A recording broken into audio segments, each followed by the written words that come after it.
കോഴിക്കോട് ഫറൂഖ് പോലീസിന്റെ കസ്റ്റഡിയിൽ നിന്ന് ചാടിപ്പോയ പ്രതി പിടിയിൽ. 9ാം ക്ലാസ് വിദ്യാർത്ഥിനിയെ തട്ടിക്കൊണ്ടുപോയ കേസിലെ പ്രതി ആസാം സ്വദേശി പ്രസൻജിത്ത് ഫറൂഖ് സ്കൂളിന്റെ ശുചിമുറിയിൽ നിന്നാണ് പിടിയിലായത്. ഫറൂഖ് സ്റ്റേഷനിൽ നിന്ന് ബുധനാഴ്ച രാത്രി ചാടിപ്പോയ പ്രതിയെ റിമാൻഡ് ചെയ്തു.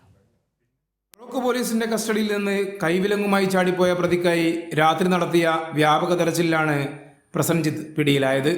സ്റ്റേഷനിൽ നിന്ന് 500 മീറ്റർ മാറി ഫറൂഖ് ചന്ദ സ്കൂൾ ശുചിമുറിയിൽ ഒളിച്ചിരിക്കുകയായിരുന്നു പ്രതി. രാത്രി 2:30യോടെയാണ് 21-കാരൻ പിടിയിലായത്.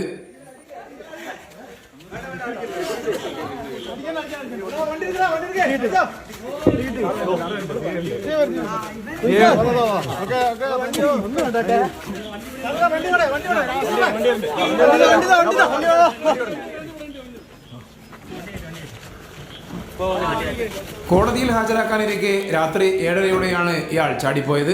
തെരച്ചിലിനായി കൂടുതൽ പോലീസുകാരെ രാത്രി തന്നെ നിയോഗിച്ചു. ലഭിച്ച CCTV ദൃശ്യങ്ങൾ കേന്ദ്രീകരിച്ചായിരുന്നു പരിശോധന. UP സ്വദേശികളുടെ 9ാം ക്ലാസ് വിദ്യാർത്ഥിനിയെ തട്ടിക്കൊണ്ടുപോയ കേസിലെ പ്രതിയാണ് പ്രസൻജിത്ത്. ബംഗളൂരുവിൽ നിന്ന് ചൊവ്വാഴ്ചയാണ് പോക്സോ കേസ് പ്രതിയെ ഫറൂഖ് പോലീസ് പിടികൂടിയത്. കോഴിക്കോട് ജുഡീഷ്യൽ മജിസ്ട്രേറ്റിന് മുമ്പാകെ ഹാജരാക്കിയ പ്രതിയെ റിമാൻഡ് ചെയ്തു. കൈരളി ന്യൂസ്, കോഴിക്കോട്.